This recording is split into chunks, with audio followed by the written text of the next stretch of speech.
Oui, on peut faire un test, c'est ça, vous voulez?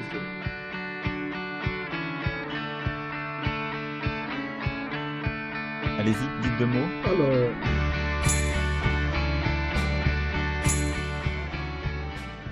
Je m'interroge, est-ce qu'on n'est pas en train de vivre aujourd'hui, plus largement que cette marginalisation de l'Occident que vous évoquiez, un divorce, alors qui touche au premier chef l'Occident parce qu'il s'est construit sur cette histoire, un divorce entre le fonctionnement de l'économie de marché, du capitalisme et les démocraties. Et ça, c'est pour moi la question, l'interrogation la plus fondamentale sur le plan principiel, parce que elle rebat les cartes en profondeur. Et au fond, elle touche plus l'Occident que les autres, parce que nous nous sommes construits sur cet équilibre, sur cette coïncidence entre des démocraties et des économies sociales de marché, ou des économies de marché, selon qu'on soit en Europe ou aux États-Unis. Mais ni l'Asie, ni l'Amérique latine et l'Amérique du Sud, ni l'Afrique ne se sont construites là-dessus, donc ils ont beaucoup moins de problèmes. Or, aujourd'hui, l'explosion des inégalités au sein des économies de marché est telle, due à la fois à la financiarisation des 20 dernières années et au numérique, qui à mes yeux est une révolution en ce qu'il vient transformer les métiers, transformer en profondeur l'organisation sociale, la place par le travail et les rôles, font qu'il y a une explosion et que l'économie de marché ne permet plus cela. Et qu'au fond, cette transformation du capitalisme contemporain, doublée de ces nouvelles représentations que vous évoquez, mais mettent la démocratie en crise, parce qu'il n'y a plus en quelque sorte de traitement possible des perdants. Et il n'y a plus de zone d'acceptabilité, d'homogénéité de la communauté nationale dans cet environnement. Ça, c'est un défi fondamental dans lequel nous sommes tous plongés et qui, moi, me préoccupe beaucoup. Et en France, il se double d'un traumatisme culturel qu'on voit au travers du débat sur l'identité, qui est très particulier et qui, à mes yeux, est le fait que la France n'est pas sortie de son traumatisme postcolonial et donc a entretenu un rapport extrêmement, et continue à entretenir un rapport extrêmement complexe avec les Français d'origine étrangère venant en particulier du Maghreb et de l'Afrique, qu'ils soient primo-arrivants ou qu'ils soient fils ou petits-fils de ces derniers, et qu'on voit s'installer cette insécurité culturelle dans une partie du pays qu'on n'arrive pas à gérer de manière rationnelle. Moi, je suis convaincu qu'on peut le faire à travers un discours responsable, mais on a, en quelque sorte, vidé de sa substance et son efficacité le mot mobilisateur qui était la République, en le répétant à l'envi à des gens qui ne comprennent plus sa substance, et en même temps, on est resté empêtré dans ce traumatisme postcolonial. Là où c'est un état de fait, on a la nécessité, on a la possibilité, la nécessité de reconstruire un substrat commun dans les valeurs, dans l'idéologie au sens fort du terme et dans le fonctionnement de notre économie et de notre société. Mais il est, si je puis dire, compliqué par le premier point que j'évoquais, c'est-à-dire que nous sommes pris au milieu de cette divergence mondiale qui rend la capacité à intégrer encore plus difficile, et nous sommes pris au milieu d'un traumatisme idéologique qui rend notre capacité à intégrer tout cela encore plus forte.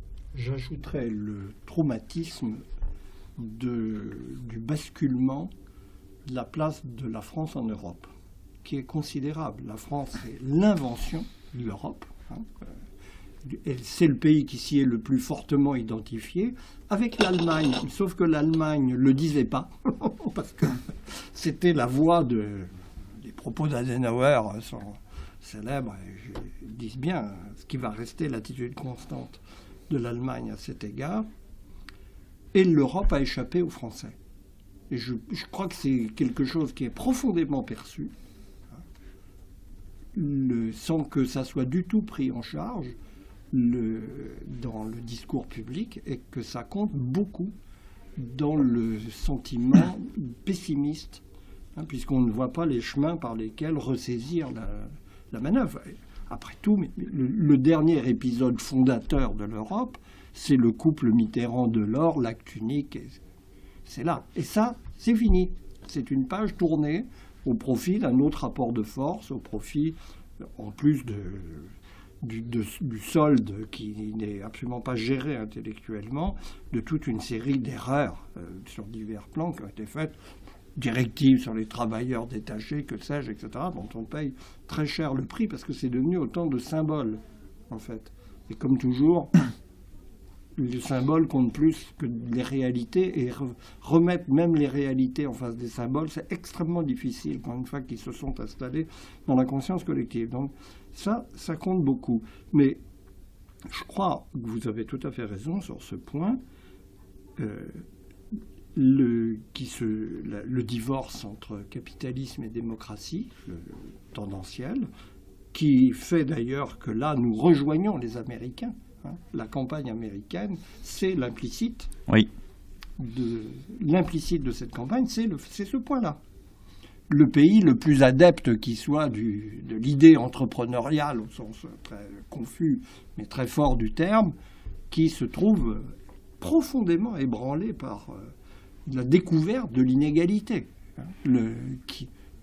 L'inégalité en Amérique, c'est une idée neuve. Non mais complètement.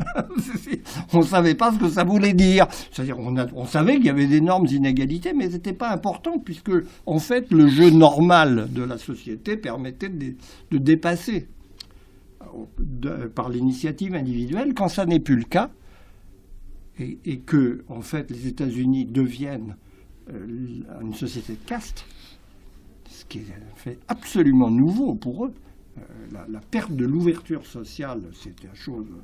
Là, il y a un traumatisme culturel qui s'exprime et qui nous remet, d'une certaine manière, avec toutes les différences que vous avez dites, sur un plan de correspondance, même si c'est pas du tout ça ne s'exprime pas du tout de la même façon. Et je crois que c'est le point clé, c'est même plus précisé, où l'Europe a été effectivement, dans la perception française, mais beaucoup plus large, le Brexit est là pour le montrer, puisque c'était l'un des enjeux, indépendamment de la souveraineté britannique et de tout ce qu'on sait, on entretient fortement ces idées de l'autre côté de la Manche, l'idée insulaire, disons, au-delà de ça, là aussi, dans un pays très libéral, dans ses gènes intellectuels, il y a le refus de quelque chose qui est identifié à l'Europe. Oui, et à l'évolution du monde. Mais donc l'Europe en étant le modèle social européen s'est construit autour des nations. C'est à l'intérieur des nations que se joue la redistribution et la solidarité. La solidarité n'est pas un principe abstrait en Europe, c'est un principe très politique. C'est le corrélat de l'idée de nation. Et c'est ce qui donne au problème européen toute son acuité. L'Europe, c'est ce qui a défait le principe de solidarité nationale. L'Europe est perçue profondément, ça il y a eu des bons travaux très pointus là-dessus, sur l'opinion européenne, est perçue comme ce qui remet en question le principe de solidarité, par son mécanisme même, puisqu'elle remet en question les souverainetés nationales qui sont la vraie assise de l'État-providence, ou des systèmes redistributifs au sens large. Et ça, c'est quelque chose qui n'est pas perçu par les responsables européens d'une façon tout à fait frappante, qui au contraire présente sans cesse, à l'envers de ce que l'opinion ressent, la construction européenne comme une garantie. C'est une espèce de garantie continentale. Mais ça, vous avez totalement raison, mais ça rejoint ce qu'on disait sur le cours qu'a pris l'Europe les 20 dernières années. Tout à fait. Elle a oublié le fait qu'elle devait construire une puissance par rapport au reste du monde, et en même temps, elle s'est focalisée sur ces petites divergences internes,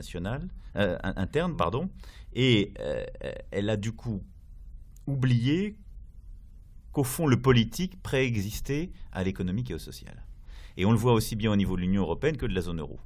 L'Union européenne a pensé qu'elle était d'abord un marché unique et qu'elle devait faire fonctionner un marché unique, faisant fi des droits sociaux et d'un minimum, et au fond d'un débat éminemment politique, qui est quel est le minimum commun qu'on est prêt à assumer, vers lequel on converge tous.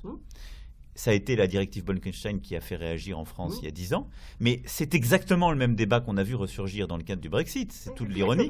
Là où les Britanniques, les Néerlandais, qui étaient les plus libéraux à l'époque, nous poussaient en disant « vous êtes des ringards », sont en train de se fracasser sur l'idée européenne sur les mêmes sujets. Absolument. Parce que je rappelle que dans le débat sur le Brexit, on ne parle pas du Marocain, de l'Algérien ou du Chinois. On parle du Hongrois et du Polonais. Tout à fait. C'est-à-dire du problème du travail d'un travailleur européen dans le pays et du problème des droits sociaux.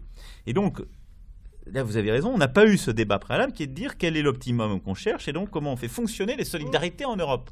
Et les solidarités, c'est non seulement le problème des États-nations, mais c'est notre problème à nous pour que l'Europe fonctionne. Et donc, c'est la théorie du plus petit dénominateur commun qui doit l'emporter. C'est exactement ce qui est aussi venu nous frapper sur les travailleurs détachés dans tous les pays à peu près.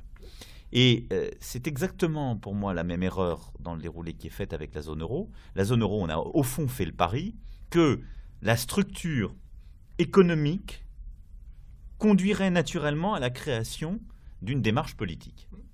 On va créer une monnaie, on va mettre les États dedans, et puis ils vont déboucher sur des décisions politiques communes. Eh bien non, ça ne marche pas. Non, parce qu'au fond, on recrée, et c'est là où vous avez raison, les systèmes politiques étant organisés dans un monde westphalien, on a recréé au fond de la réaction politique au niveau des États membres.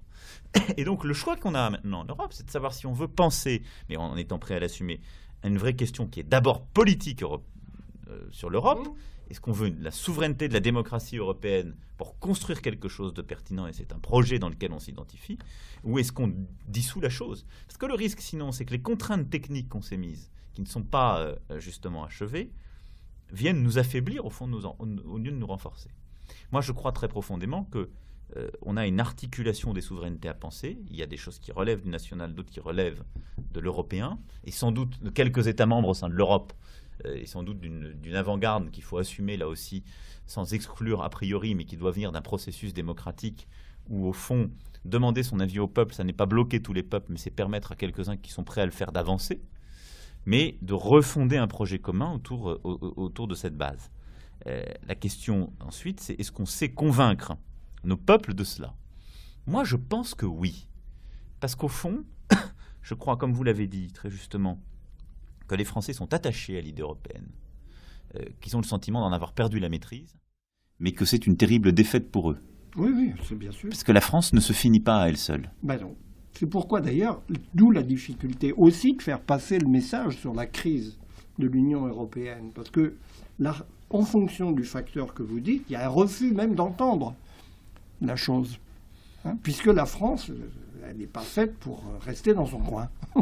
Ce qui la rend pénible pour les autres, c'est bien connu. Et en même temps, on lui donne à l'occasion un rôle qui n'est pas, dans lequel on l'attend d'ailleurs. Parce que le reproche, le discours européen, vu de Bruxelles, que je fréquente assez régulièrement, je ne parle pas des institutions européennes, mais du cadre intellectuel universitaire belge, il y a un double discours que j'ai l'occasion de faire remarquer régulièrement à mes interlocuteurs. D'un côté, les Français nous emmerdent, ils sont toujours à faire des leçons, à nous dire ce qu'il faudrait faire. Et de l'autre côté, mais qu'est-ce que font les Français? Ils n'ont rien à nous dire.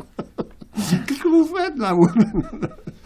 Vous restez entre vous, c'est pas possible. Donc, il faut jouer de ça en acceptant de passer par quelques épreuves pour l'amour-propre. La France est attendue comme l'Allemagne. Et quand on parle de couple franco-allemand, c'est je pense d'ailleurs beaucoup la France qui a une fonction motrice dans cet ensemble-là pour faire avancer les choses. Et notre atonie est vécue de manière négative par les Européens.